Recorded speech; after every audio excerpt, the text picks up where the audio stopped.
Bagaimana Anda mengatakan Anda ikhlas menyekolahkan anak sementara anak itu ditempatkan di tempat yang tidak memberikan ia fasilitas untuk mengenal Allah? Itu akan dihisab. Ya? Jadi jangan salahkan anak, kalau sudah dewasa dia juga kebingungan.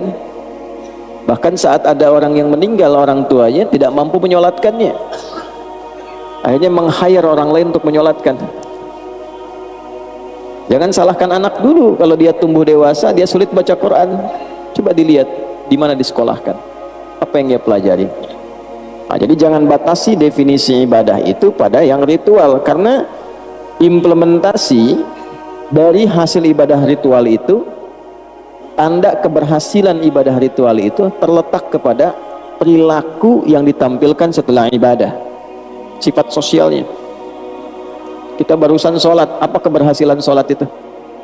Bukan hanya sempurna rukunnya, kesempurnaan rukun itu dibuktikan dengan tanda-tanda keberhasilan sholat yang ditampakkan lewat perilaku setelah sholat.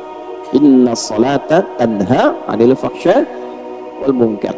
Jadi berlatih ikhlas itu di semua aspek kehidupan, supaya kita merasakan feel dalam hati kita tersambung dengan Allah. Kalau sudah terkoneksi itu enak sekali. Ya, ada musibah yang diingat pertama Allah. Tidak mungkin saya mengalami ini kalau Allah tidak tetapkan. Pasti ada hikmahnya, pasti selesai. Inna ma'al usri yusra, la yukallifullahu nafsan illa wus'aha. Kalau dapat jabatan pun begitu rasanya. Oh, ini Allah mengizinkan saya dapat promosi, apa yang diinginkan oleh Allah di sini? Belajar. Nah, itu sudah mukhlas, tinggal dijaga. Ya, kalau dijaga sampai dengan meninggal, insya Allah ada anugerah-anugerah besar yang kemudian bisa kita dapatkan. Ya. Kalau yang rakaat kedua tidak perlu saya jelaskan, karena itu diantara surat paling favorit selain An-Nas ya. Tadi kan bacanya Al-Asr. Ya. Itu kurang lebih maksud saya menyampaikan dengan membuka itu dulu, supaya kita bisa merasakan kenikmatan lebih dalam menunaikan salat berjamaah. Jadi begitu salam kita bisa evaluasi diri. Oh, jadi kalau selama ini ada perbuatan yang kurang baik, berarti belum niat ibadahnya sempurna, berarti pendekatan kepada Allahnya yang kurang. Kalau ada masalah nggak pernah tuntas, padahal harta sudah melimpah, kedudukan tinggi, berarti yang kurang bukan dunia, yang kurang pendekatan kepada Allahnya.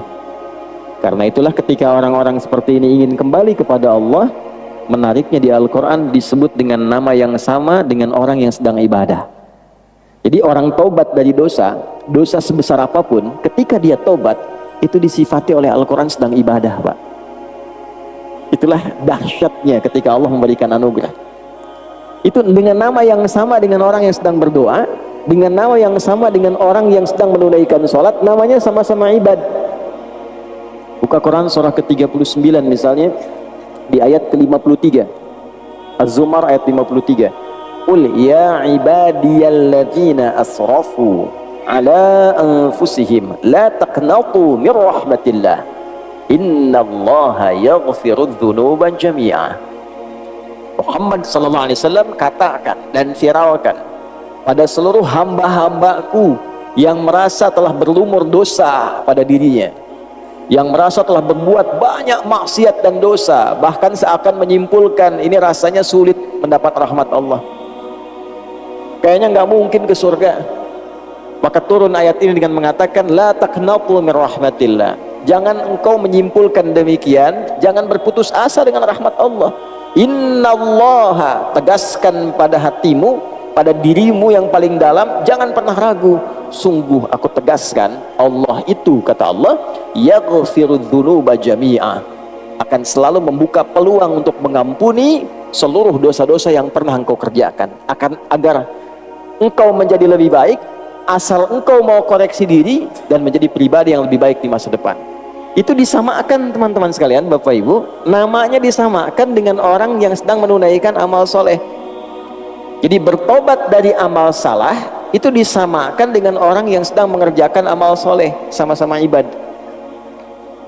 Kalau sedang berdoa kan disebutnya ibad juga. Semoga kita disampaikan ke Ramadan dalam keadaan yang baik ya. Ayat puasa itu kan 183 sampai 187, satu rangkaian. Di 186-nya itu ayat tentang doa. Wa idza sa'alaka ibadi anni fa inni qarib. Dirangkaikan di ayat puasa karena umumnya orang saat masuk Ramadan banyak berdoa. Ya kan? Jadi itu sifat bagi orang soleh kan, berdoa. Jadi orang yang sedang berdoa menunaikan amal soleh itu disamakan namanya dengan orang yang telah berbuat salah dan dia bertobat. Jadi tobat itu amal soleh, ada pahalanya. Seperti kita mengerjakan yang ma'ruf, meninggalkan yang mungkar pun ada pahalanya. Mengerjakan yang soleh, meninggalkan yang salah, sama-sama berpahala. Nah itu kesimpulan yang kita dapatkan dalam kesempatan subuh ini. Jadi berbahagialah kalau saya, Anda, kita pernah berbuat salah dan mendengar ayat itu kemudian bertobat. Bukan hanya tobatnya yang berpotensi diterima, tapi pahala juga dituliskan. Betapa sayangnya Allah kepada kita. Ya. Jadi kalau sudah dengan tawaran itu belum mampu untuk bertobat, dengan cara apa lagi kemudian mesti difasilitasi?